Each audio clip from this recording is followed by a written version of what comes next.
Olá, bem-vindos ao História em Casa. E a aula de hoje é a segunda sobre o Renascimento. E hoje a gente vai falar de arte e de ciência. O Renascimento foi muito importante para o movimento artístico porque ela vai trazer algumas inovações para a gente que vai ser utilizadas até hoje. Então vamos listar aqui algumas delas. Primeiro, o realismo, que vai aparecer aí nas telas do Renascimento, tanto pintando seres humanos quanto pintando paisagens, vai surgir aí dentro do período renascentista. Segundo, a perspectiva, que vai dar uma sensação de profundidade nas telas da época, tá certo? E depois a gente tem aí o autorretrato, a famosa selfie. Se você acha que se retratar é uma coisa moderna, pintar a si mesmo começa lá no Renascimento. O artista colocava um espelho do lado de um cavalete, se olhava no espelho e se pintava, surgindo aí o autorretrato, tá certo? Quando a gente fala de Renascimento, a gente não pode deixar de falar da Itália, que foram os maiores financiadores da arte dessa época. E também é ali que vai acontecer os movimentos mais importantes, tá certo? Então, artistas vão começar a ser financiados por diversas pessoas da nobreza, ou os burgueses, ou até mesmo o clero, e aí vai começar a borbulhar o surgimento de novas artes e de novas técnicas, tá? E aí vai surgir um nome que foi citado no vídeo anterior, que é o mecenas, que é a pessoa que financia a obra de arte, e mecenato é o ato de financiar, tá certo? Quando a gente fala de Itália, nós dividimos em 3 fases o Renascimento italiano: 300, tá? 400 e 500, certo? Então, para facilitar, o que significa 300? São os anos 1300, portanto, de 1301 a 1400, 300, que vai ser o século 14, 400, século 15, 500, século 16. Então, só para a gente ilustrar um pouco do que aconteceu nesses períodos, vou citar para vocês aqui alguns artistas que com certeza você conhece a maioria deles. Vamos lá então para o 300. O 300 é um período de transição ali para essas novas artes surgindo. Ela vai acontecer fortemente em 2 cidades italianas, Siena e Florença, e aí que vai surgir o grande Dante Alighieri. Provavelmente você já ouviu falar nele. Ele é da literatura e escreveu um livro chamado A Divina Comédia. Por que a Divina Comédia ela é renascentista? Porque ela vai apresentar o inferno, passando pelo purgatório até chegando aí no paraíso, e os personagens são pessoas comuns, com sentimento. Então amor, ódio, alegria, tristeza vai estar representado nesse grande livro, que é importante ler. Esse resuminho aqui não é suficiente para compreender o que é a obra, tá certo? Depois a gente vai ter aí também no 300 outra pessoa extremamente importante, que é o Giotto di Bondone. Tá? Giotto di Bondone é um pintor que vai pintar figuras com vida e movimento. Sabe aquele tipo de pintura que você olha para ela e você fica meio cabreiro, você anda para o lado, olha, ela tá olhando para você? Pois é, essas figuras parecem ter movimento pela técnica de pintura. Giotto di Bondone vai fazer isso, Cenários também com profundidade e pessoas ali também, os personagens muito expressivos no seu cotidiano normal, agindo naturalmente, que não era comum, tá? Então era comum a pessoa fazer uma pose e ser pintada. Agora não, agora a gente tem a naturalidade dentro do processo de pintura e também de escultura, tá certo? Então vamos direto para o 400, que são os anos 1500, portanto século 16. Vamos lá, a gente vai ver aí que vai florescer a arte na cidade de Florença, então Siena já vai ficar de lado, e vai ser principalmente por uma família que vai financiar quase tudo que vai acontecer ali, a famosa família Médici, tá certo? E aí a gente vai ver um cara chamado Filippo Brunelleschi. Esse cara vai fazer quase de tudo, vai pintar, vai esculpir, vai fazer um monte de coisa, artista e enfim, um monte de coisa. A gente vai ver que tem diversos desses dentro do Renascimento, tá certo? Esse cara, ele vai ter uma ideia que vai levar para o Papa uma ideia de fazer uma cúpula numa igreja católica. A cúpula é um domo em cima da igreja, né? Algo arredondado.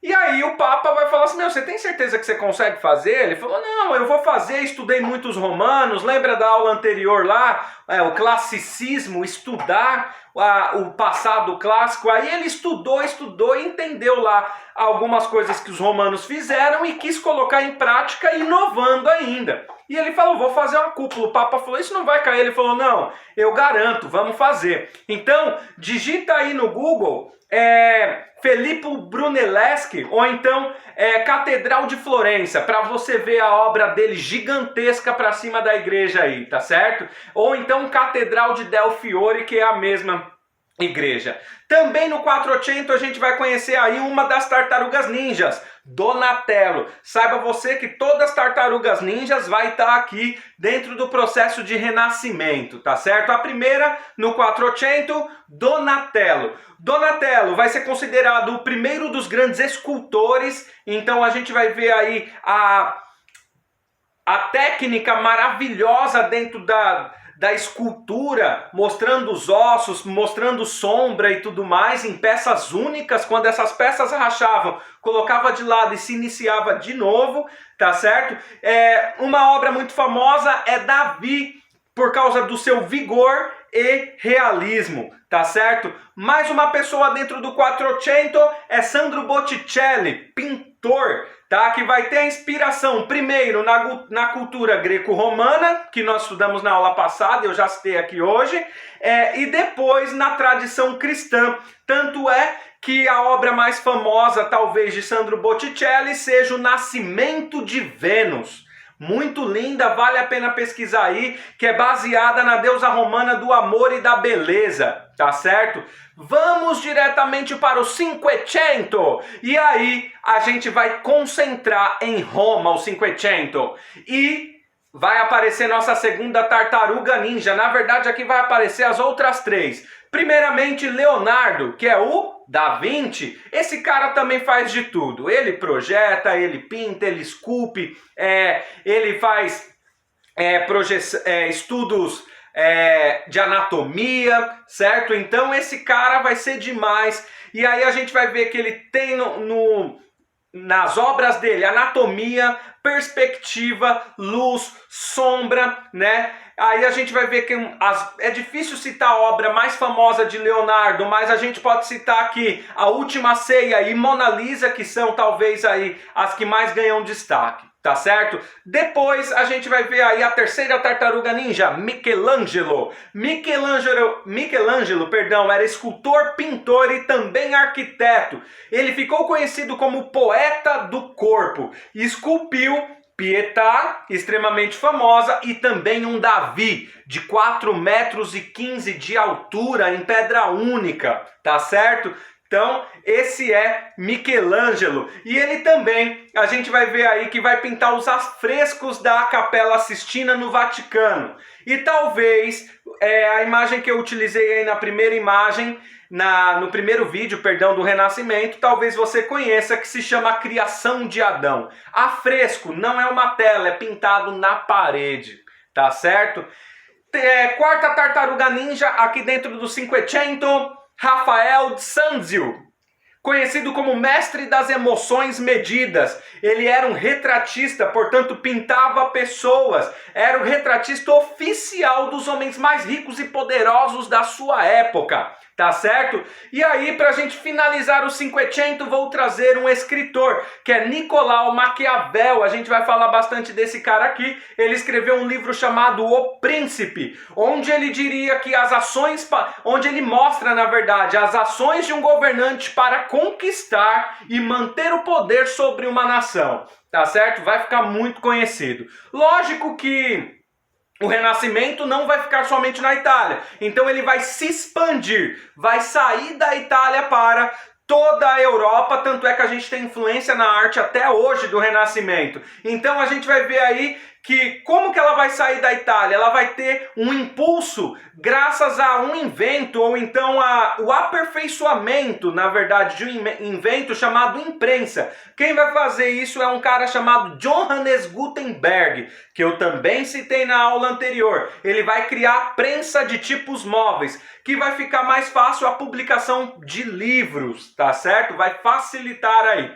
Já que falamos de livros, vamos falar dessa expansão aí pela Europa. Vou apresentar para vocês alguns dos escritores, pintores que vão aproveitar esse momento. Em Portugal vai surgir Luís Vaz de Camões, no século XVI, que vai escrever Os Lusíadas, que é a história de Vasco da Gama viajando até a Índia, né, ou as Índias, né, como está colocado em alguns lugares. Vamos conhecer também o catalão, ou então espanhol, Miguel de Cervantes, ali no século XVI e século XVII ele viveu. Ele vai escrever o maravilhoso Dom Quixote.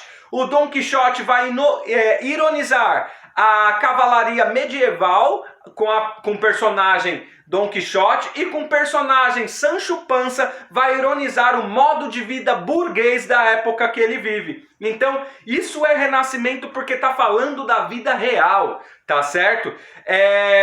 Na Inglaterra, a gente vai ter Thomas More, entre os séculos XV e século XVI, que vai escrever um livro chamado Utopia, onde ele vai imaginar uma ilha que a sociedade é justa e fraterna. Olha isso. Com isso ele vai fazer uma crítica às injustiças e os abusos que se vive na Inglaterra da época, tá certo? Ou em qualquer lugar do mundo, né? A injustiça do governo com o seu povo. Também aí a gente vai ter na Inglaterra talvez o mais conhecido, William Shakespeare. Você conhece uma obra dele? Se não conhece, não sabe que conhece, mas conhece. Vou citar algumas aqui. Ele é entre os séculos XVI e XVII. Tragédia, ele escreveu Romeu e Julieta, Hamlet e Macbeth. Comédia, escreveu Sonho de uma Noite de Verão. E drama histórico, escreveu Henrique VIII. Lógico, entre diversas outras obras. Todas elas foram encenadas, muito, até hoje são encenadas, viraram filmes. Então até hoje William Shakespeare é muito frequentado as suas obras, tá certo? Vamos para alguns pintores, para os Países Baixos, Holanda. Hieronymus Bosch, que é um pintor entre os séculos XV e século XVI, que vai pintar os Jardins das Delícias e também as Tentações de Santo Antão, junto com a Nave dos Loucos. Olha só quais títulos interessantes. Ele vai mesclar fantasia e realidade, tá? Vamos para um outro que é Peter Bruegel, que ele é Flamengo, que hoje é Bélgica, não existe mais, né? Que viveu no século XVI, que vai pintar a dança camponesa. Então esse cara vai voltar seus olhos, sair da elite, sair da cidade, pintar a dança camponesa. Então ele vai pintar alguns quadros com cenas camponesas e outras com o cotidiano popular. Então vai voltar seus olhos para a classe mais baixa da sociedade. Alemanha, a gente vai ter o Albert Dürer, entre os séculos XV e XVI ele viveu, que vai ser muito impressionante no seu realismo as suas pinturas, tá certo? Então só para a gente ter aí uns exemplos da expansão do Renascimento para fora da Itália. Agora vamos lá, falar dos cientistas. Quando a gente fala de ciência, é uma coisa muito delicada dentro da Idade Média que não existia. Mas como se volta a pensar em Grécia e Roma dentro do Renascimento, a gente vai ter aí então alguns personagens descrevendo movimentos da Terra, ou então até mesmo dissecando cadáveres para entender a anatomia humana. Então é dentro dessa ideia de contestar as verdades com base em tradição e autoridade que vai surgir aí a força da ciência, a partir da observação, da experiência e da crítica.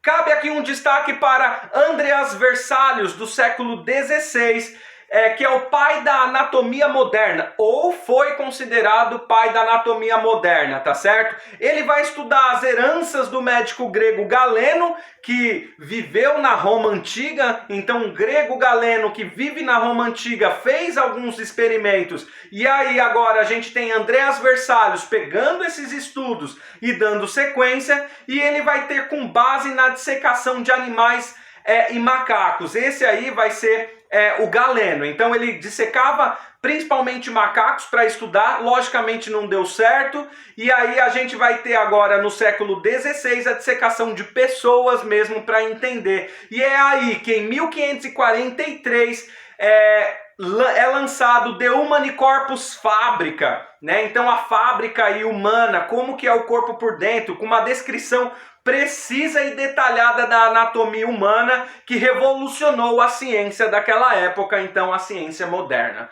tá certo? Vamos diretamente ainda dentro do campo da ciência falar de um cara chamado Nicolau Copérnico. Já ouviu falar desse cara aí? Não? Esse cara trouxe um tema pra gente aí que é discussão aí, principalmente agora no ano de 2020, vira discussão novamente. Ele é um polonês, viveu entre os séculos XV e XVI, e ele descreveu os movimentos da Terra. Ele formula algo que ele vai chamar de heliocentrismo, que ao estudar os astros ele fala que o Sol está no centro do sistema planetário. Isso é perigoso para a época, porque ele discorda da igreja que diz que quem está no centro do sistema ou do universo é o planeta Terra. Então o sistema heliocêntrico vai dizer o Sol está no centro do sistema planetário. E ele não consegue comprovar isso. Por isso um outro homem fica muito conhecido por essa comprovação, que esse cara se chama Galileu Galilei, que viveu entre os séculos 16 e 17. Esse aí vai comprovar o heliocentrismo com um pequeno telescópio, né? Vai dizer que a Terra é apenas mais um astro entre milhões existentes e vai concluir que a Terra faz dois movimentos. Um em torno do próprio eixo e outro em torno do Sol, que vocês vão conhecer na geografia como movimento de rotação e movimento de translação, tá certo? É lógico, também passando aí pelo crivo da igreja, esse cara vai ser julgado porque vai discordar da igreja. E aí, para escapar da morte, ele vai negar a sua teoria. Ele também vai descobrir os satélites de Júpiter, os anéis de Saturno e que a velocidade da luz é maior do que a velocidade do som, tá certo? Então, renascimento extremamente importante para o que a gente ainda vive hoje e discute nos dias atuais. E a gente se vê na próxima.